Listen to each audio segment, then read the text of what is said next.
Hi everyone.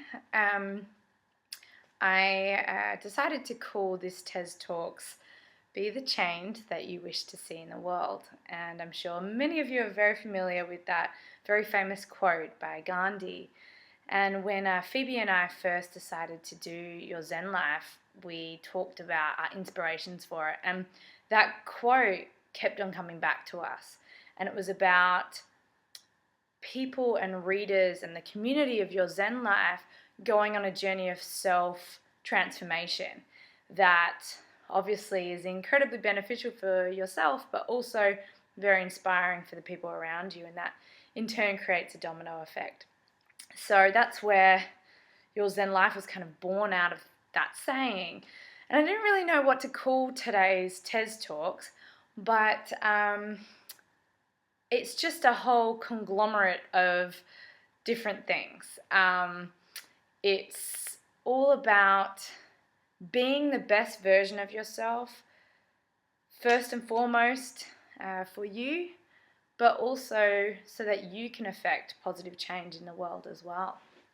And if we can share that goal, and that can be a collective goal, I think that we really, as young people, can start a movement of positive thinkers, of people who practice love and who exist more in lightness than they do darkness.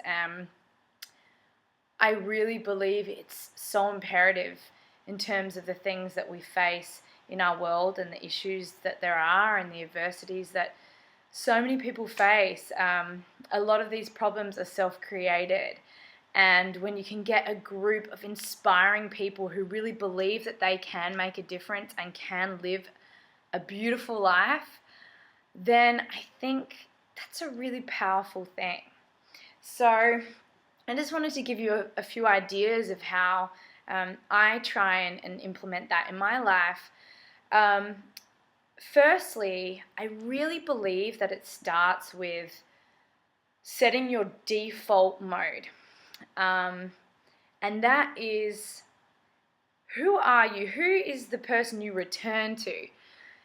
Despite the external distractions and everything else that goes on in your life, how does your spirit feel in those quiet moments?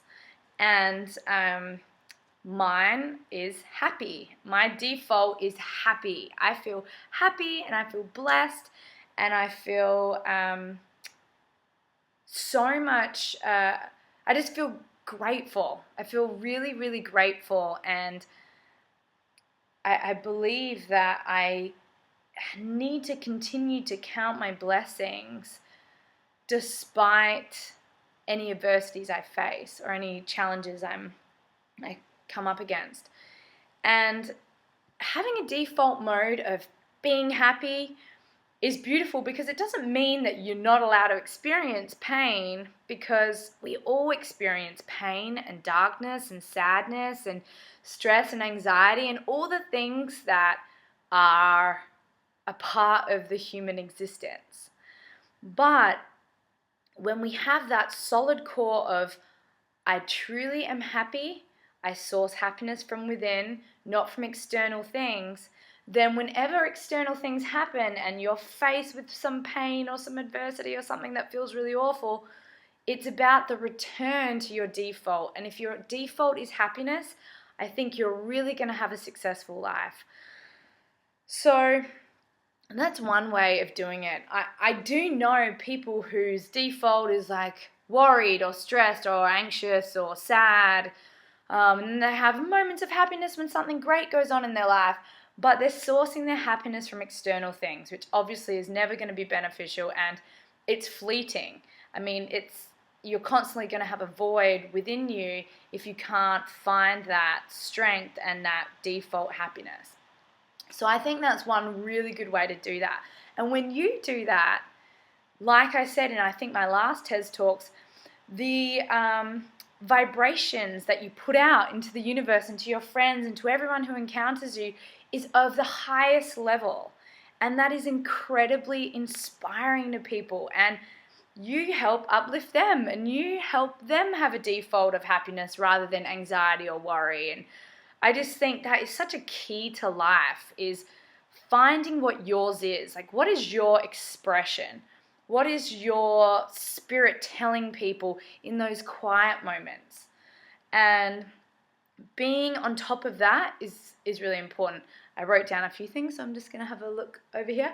Okay, so other things that will be really beneficial in terms of like creating positive change is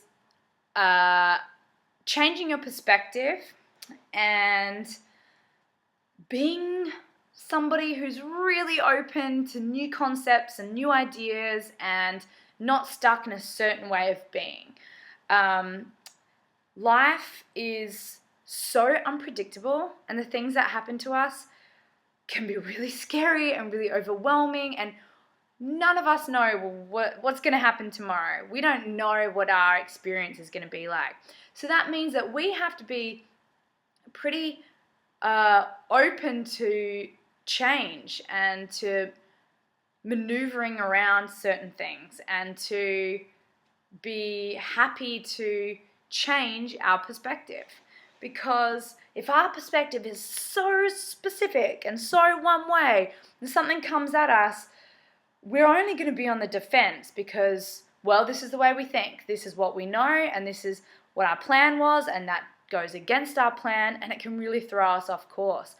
So I've something that I found quite challenging is really really trying to focus on not being on the defense and not being so stuck in my idea and my perspective and the way I see things, and being the sort of person who can really listen and try and put myself in that other person's shoes and see the world from all different sides, not just one way.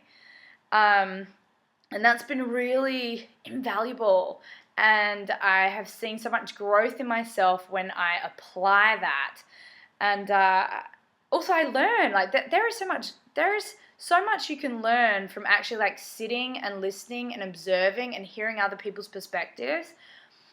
It can alter your own perspective or maybe not. But it's just being conscious that there's no one reality. Everyone has their own idea of certain things in the world, and that's fine. There's room for everyone's perspective. And that leads me on to the next point, which is don't be so self-righteous. I really sometimes get on my high horse and I feel like I know that this is the best thing or this is the best way, and there's really no best way. There's no one up, one down, one's greater, one's lower, and I've talked about this before. And we just tend to judge. We judge situations, we judge emotional reactions, we judge, and that puts us on a pedestal, and we look down on the people who are having these experiences. But guess what? We're all just having a human existence, a human experience, and everyone is going on their own journey, and there's no right answer or no wrong answer. So starting to really work that into your life, I think, is really important too. And it opens you up to having a life that is less complicated and less and full of love and acceptance and connection rather than friction. I mean, I've written so many things down here, but let's see. The more we can love and be love. I think that's very self-explanatory. Meeting people with compassion and love and understanding. Again, someone has a difference of opinion, meet them with love. If you think it's totally wrong and totally askew and it's certainly not something that you can connect with, try and be understanding and meet them with compassion. And not try and change them, by the way. I think that's really important too. And forgiveness is a huge one. I feel so good when I forgive someone. It's the most amazing feeling, and not only does it liberate them from feeling guilt and pain, but it also liberates yourself, and forgiveness is a huge thing. Another thing is be of service every day in some way.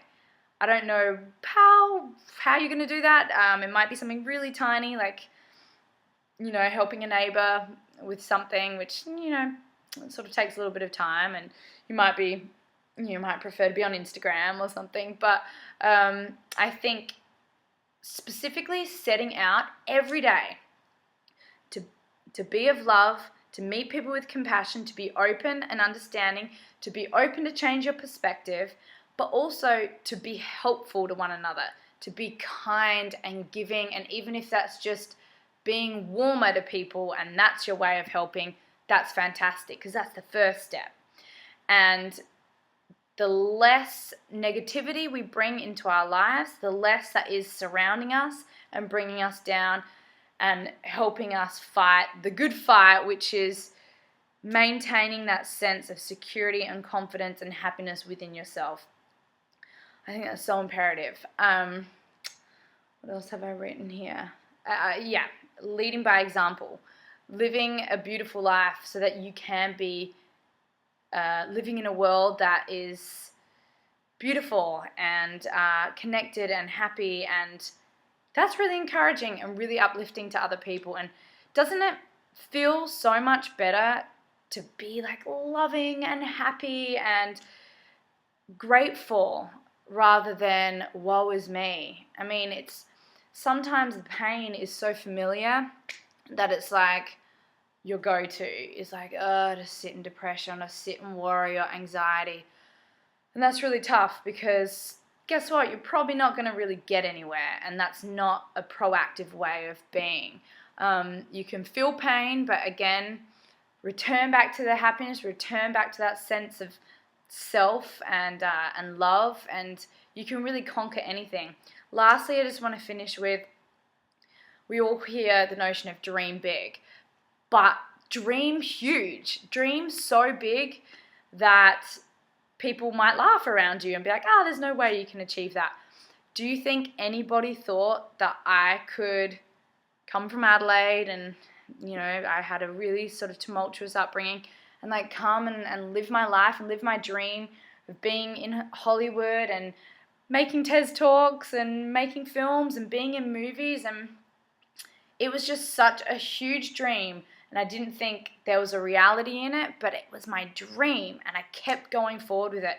So please dream huge, and then write out little steps. Write your dream, and then write out like steps underneath that on how you can achieve your dream.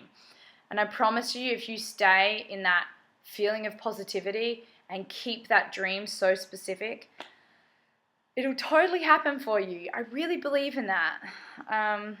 Anyway, I have talked so long. Again, I didn't want this to be as long, but I just want to say, you guys really fill my heart. I know I finished on this note last time, but I read all of your comments, and I can't tell you the amount of people that I've bumped into who have talked to me about TED Talks, and it warms my spirit more than you guys can imagine. It is so fulfilling. It is my dream. I love talking with you. Please keep the conversation going in the comments. I read everything, and I love you guys, and go out there and just be the change. Okay, good night, everyone. Have a lovely evening/day whenever you're watching this. Bye.